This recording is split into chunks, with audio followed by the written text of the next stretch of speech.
Hello everyone, welcome back to InfoScience. So in today's video we shall discuss about the salt. So in the previous video we have already discussed about the chemical properties of the acids and bases. So in today's part we will discuss about the salt. So salts are what? So whenever an acid and base it reacts, it forms salt and water. So salt are what? Salt are the ionic compounds which are produced after the neutralization reaction between the acids and base. And these salt they are electrically neutral. So now let us know about the characteristics of salt. So how the salt they are. So most of the salts they are crystalline solids. Then salts may be transparent or it can be opaque. Then most of the salts are soluble in water, and the solutions of the salts they conduct electricity in their molten state also. So salt may be salty, sour, sweet, bitter and umami. So umami means they are savory, okay? And neutral salts they are odorless, and salt can be colorless also, and it can be colored also. So whenever if you go to the lab you can see these different types of salts. So some salts they are colored and some are colorless. Now let us know about the family of salt. So you see the salts having the common acidic or basic radicals, they are said to belong to the same family. So if you see if the salt and they have the common acidic or the basic radicals, then that type of salt they belong to the same family. So examples are, you see, sodium chloride and calcium chloride, they both belongs to the chloride family. Then the calcium chloride and calcium sulfate they belongs to the calcium family, and zinc chloride and zinc sulfate they belongs to the zinc family. So these are the different examples of the family of salt. Now let us know about the types of salt. So you see the salt, these are of three types. So one is the neutral salt, next is the acidic salt, and the last one is the basic salt. So let us know about this salt one by one. So you see neutral salt are what? The salts that are produced by reaction between a strong acid and the strong base are neutral in nature. That means when strong acid and strong base it reacts, it forms the neutral salt, and the pH value of such salt is equal to 7. So example is sodium chloride, sodium sulfate, potassium chloride. So these are some examples of neutral salt. Then next is the acidic salt. So acidic salt means what? So these are the salt which are formed after the reaction between strong acid and weak base. So such type of salt they are known as the acidic salt. That means when strong acid and weak base they both react, they form the acidic salt, and the pH value of the acidic salt it is lower than 7. So example is the ammonium sulfate, then ammonium chloride. So these are some examples of the acidic salt. Then next is the basic salt. So basic salt means what?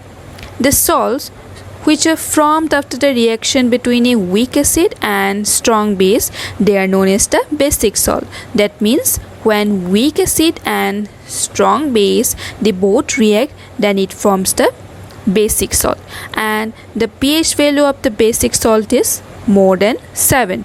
So some of the examples of the basic salt are sodium carbonate, sodium acetate. So these are some examples of the basic salt. So there are three types of salt, that is the neutral salt, acidic salt and basic salt. Now let us know about the important chemicals from sodium chloride. So as we all know that the sodium chloride it is commonly known as the common salt. So from this common salt we get different important chemicals. So now we will discuss one by one all these chemicals. So the first one is the sodium hydroxide. So the sodium hydroxide, it is also known as strong base, and it is also called soda. So this sodium hydroxide, how it is obtained? So it is obtained by the electrolytic decomposition of the solution of sodium chloride. So this solution, it is also known as the brine. Okay, so the aqueous solution of the sodium chloride, it is known as the brine. So in the process of the electrolytic decomposition of the brine, so here the brine, it decomposes to form the sodium hydroxide. So you can see here in the reaction, so when the sodium chloride, it reacts with water, it forms sodium hydroxide, chlorine and hydrogen gas. That means in this process, this chlorine, it is obtained at the anode, and the hydrogen gas, it is obtained at the cathode, which is the byproducts. And this whole process, it is known as the chloralkali process. Now let us discuss the use of the products after the electrolysis of the brine. So after the electrolysis of that aqueous solution of the sodium chloride, so whatever the products we get, so it has some various use. So here you see this the products, it is the sodium hydroxide, then chlorine and hydrogen. So now we will discuss the use of that. So you see the hydrogen gas, it is used as the fuel, then margarine, and in the making of ammonia for the fertilizers, etc. So this hydrogen gas is used for this purpose. Then the chlorine gas, it is used in the water treatment, then manufacturing of the PVC, then disinfectants, then CFCs, then pesticides. So this chlorine gas is used. Then next, it is also used in the manufacturing of the bleaching powder, then hydrochloric acid. So this chlorine gas is used. Then the sodium hydroxide, it is used for the degreasing of the metals, then in the manufacturing of the paper, soap, detergent, artificial fibers, bleach. So these are the use the sodium hydroxide is used there.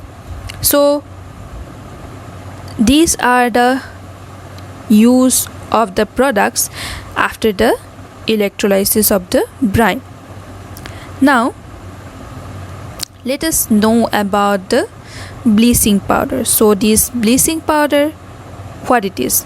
So this bleaching powder, this is also known as the chloride of lime, and it is solid and yellowish white in color.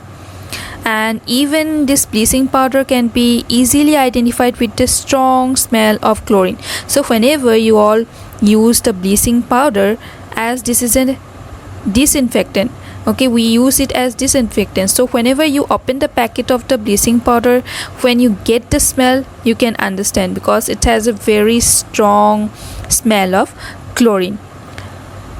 So in that way you can identify it. So you see this bleaching powder, how it is obtained.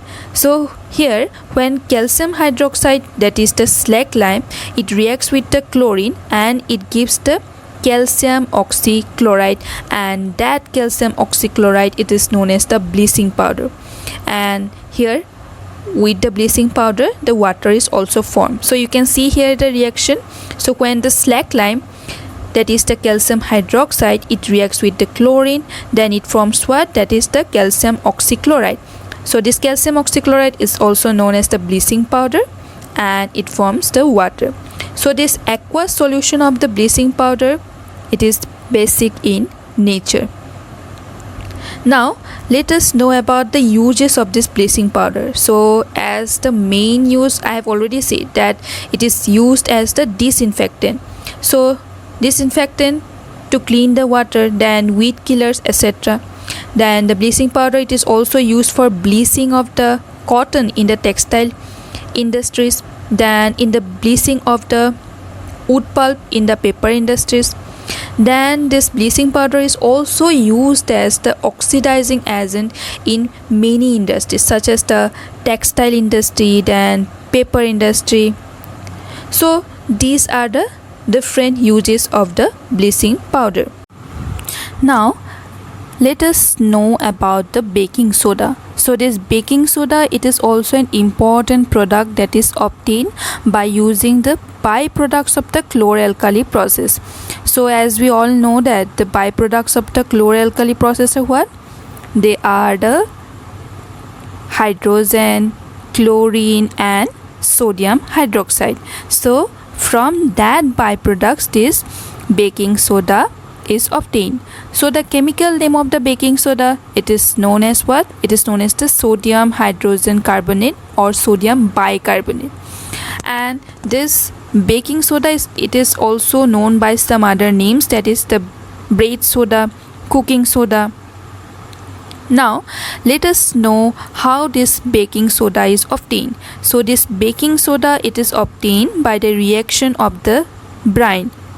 So this brine, it is what? It is the aqueous solution of sodium chloride. So it is obtained from that. Then with the carbon dioxide and ammonia. So this process of obtaining the baking soda from the reaction of brine with carbon dioxide and ammonia, it is known as the Solvay process. So you can see here the reaction that the sodium chloride, when it reacts with water, carbon dioxide, ammonia, it forms what? It forms ammonium chloride and sodium bicarbonate. So this sodium bicarbonate, it is white crystalline solid. So when you touch the sodium bicarbonate with the hand, you can feel that this somewhat it is crystalline, and but it appears to be as fine powder, that is amphoteric in nature. That means it has both it reacts with both the acid also and with the base also, and it is sparingly soluble in water. That means it has very low solubility in the water. Now let us know about the uses of the baking soda. So this baking soda, it is used as an antacid. Then it is also used as the soda acid fire extinguisher. Then it is used in the cleaning the ornaments of the silver, and then it is used in making baking powder, which is used in cooking to make the batter spongy. So now we will know about this baking powder. So this baking powder, how it is obtained. So you see the baking powder, it is obtained when the baking powder it is heated or it is mixed in water. So you can see here the reaction when the baking soda it is heated, it forms what? That is the sodium carbonate, then carbon dioxide and water. So this baking powder, it is the mixture of the baking soda and the mild edible acid, and this edible acid, it is the tartaric acid. So generally this tartaric acid, it is mixed with the baking soda to make the baking powder. So you can see here the reaction. So when the baking soda it is react with the tartaric acid, it forms the carbon dioxide, water and sodium tartrate. So you can see here the reaction. So the next is the washing soda. So this washing soda, it is also known as sodium carbonate. So this sodium carbonate, it is manufactured by the thermal decomposition of sodium hydrogen carbonate, that is obtained by the Solvay process. So as we have already discussed the Solvay process, so you can see the first reaction. So when the sodium chloride, then water, carbon dioxide and ammonia, it reacts to form ammonium chloride and sodium bicarbonate. So this process is known as the Solvay process, and when the sodium bicarbonate it is heated, it forms the sodium carbonate. So that sodium carbonate, it is known as the washing soda, and it is also formed the carbon dioxide and water along with it. So this sodium carbonate obtained in this process, it is dry and it is called as soda ash or anhydrous sodium carbonate. So this washing soda, it is obtained by the rehydration of this anhydrous sodium carbonate. So you can see the reaction. So through this way this washing soda is obtained. Now let us discuss the uses of this sodium carbonate. So this sodium carbonate, as we all know, that it is used in the cleaning of clothes, then also in the removing the permanent hardness of water, then it is used in the glass and paper industry, and also it is used in the making of detergent cake and powder. So these are the uses of sodium carbonate. Now let us discuss about the water of crystallization. So you see, many salt, they contain the water molecules, and that type of salt, it is known as the hydrated salt. That means such type of salts, they contain the water, and the water molecule that is present is the salt, it is known as the water of crystallization. So some of the examples, it is the copper sulfate, pentahydrate, then plaster of Paris. So now we will discuss all that type of salt one by one. So this copper sulfate pentahydrate, so this is blue in color, and it is blue due to the presence of the 5 molecules of the water. So you can see the formula, it has the 5 molecules of water. So when here the copper sulfate, it is heated, it loses the water molecules, and then it turns into the gray white color, and that is known as the anhydrous copper sulfate. So you see in the reaction, you can see here, so when this copper sulfate, it contains the water, it remains hydrated, but when it is heated, it becomes anhydrous. And you see, after adding again the water in the anhydrous copper sulfate, it again becomes blue again.